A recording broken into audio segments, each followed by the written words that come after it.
Moment of truth. Let's see.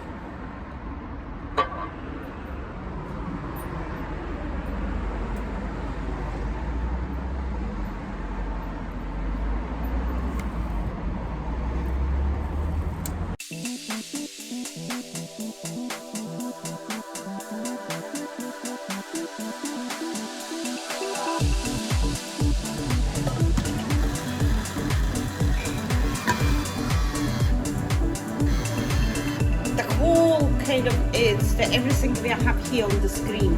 Ah, yeah. You don't get to see that screen. Yeah. And then you're pouring same as Pint of Guinness. Is the glass extra cold? Yes.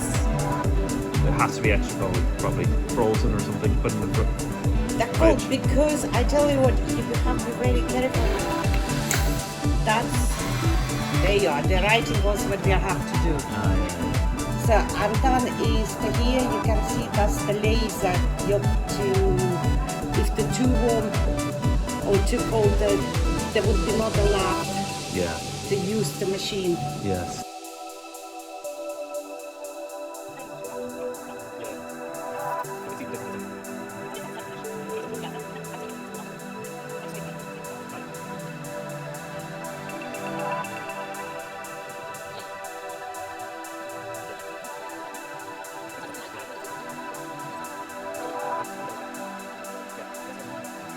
And there you go. You're Okay, ready. that looks There you are. that looks pretty good. Yes, it does.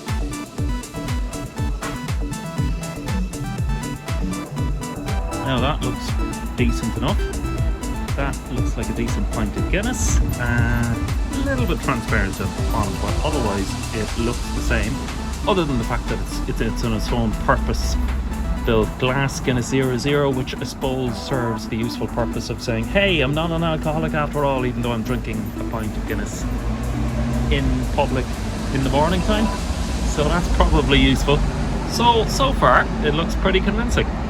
Let's see how it tastes. Moment of truth. Let's see.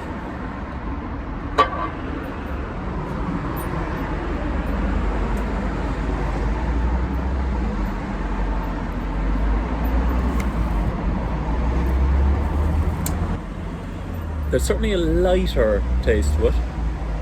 Certainly tastes lighter. No, it's very cold because the glass seems to be this, for whatever reason they seem to need an extra cold glass. They keep the glass in the pint glass in the fridge.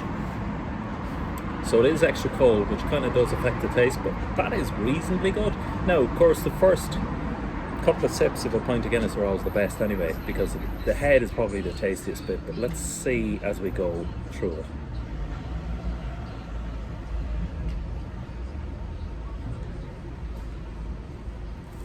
That is actually quite nice. That is very nice. I am shocked. Wheaty, barley, kind of heavy, yeasty feeling from a normal Guinness. There's less of that in this, and I'm not going to say it's a watery taste because that would sound negative. It's actually quite good. I mean, it does have most of the nice taste that a Guinness has.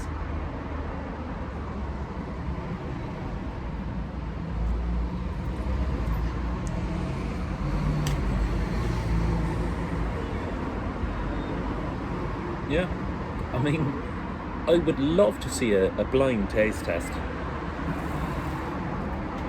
between normal Guinness and this. And because I don't drink much at all really, would I even notice the difference?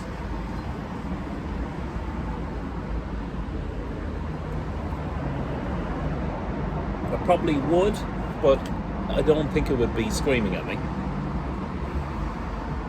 And I'd say if a normal Guinness was chilled as much as this as well, it would probably make it more difficult to differentiate between them as well.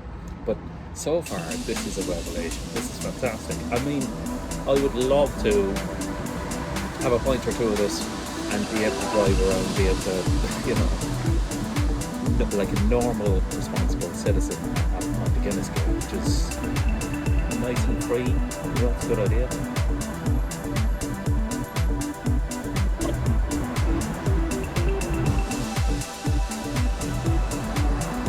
I gave up drinking alcohol when my daughter arrived 18 years ago, and ever since I've been on the pursuit of a non-alcoholic beer, which tastes nice and, you know, tries to replicate the real thing as much as possible, and with very limited success. I think not bad, Erdinger non-alcoholic has been reasonably good. Heineken 0.0 less so, and other ones have been, you know, with mixed success. I think Guinness mid-strength was probably the best compromise that came out in recent years, but that really has not taken off. It's kind of died a death. It came out about 10 years ago, and now it used to be in my local pub here, and now it's almost impossible to find, which is unfortunate. And it just seemed to me that the process, whatever process they do to take the alcohol out, seems to wreck the beer, because I was sometimes waking up in the morning with a hangover after drinking non-alcoholic beer. And that is the cruelest, most ironic thing that's ever happened to anybody ever. So when I heard of Guinness Zero coming, I had very low expectations. Especially what worried me was when I heard it's being distilled or poured through a micro keg. And it's not a micro keg really, it's a bloody can. And I think we all know the reason they didn't say a can, because everybody knows Guinness through a can has been horrible. It's been horrific over the years. And that's another reason I was worried about this. In that it would just taste like, okay, that tastes a little bit more watery now as I go. But that Guinness through a can has been so horrible that I thought it would transfer to this. But I suppose the micro keg idea is, it's not as bad, really. I mean, Guinness in its various forms, Guinness on draft is fantastic, but its other forms from a bottle and from the can have never really worked. I mean, they've tried everything from these widgets and everything else to try and get the proper pour in it, but it's never really worked, and it kind of tastes horrible, certainly after the first one. So that's why I was extra worried about this. But I'm really impressed. I think it's a revelation.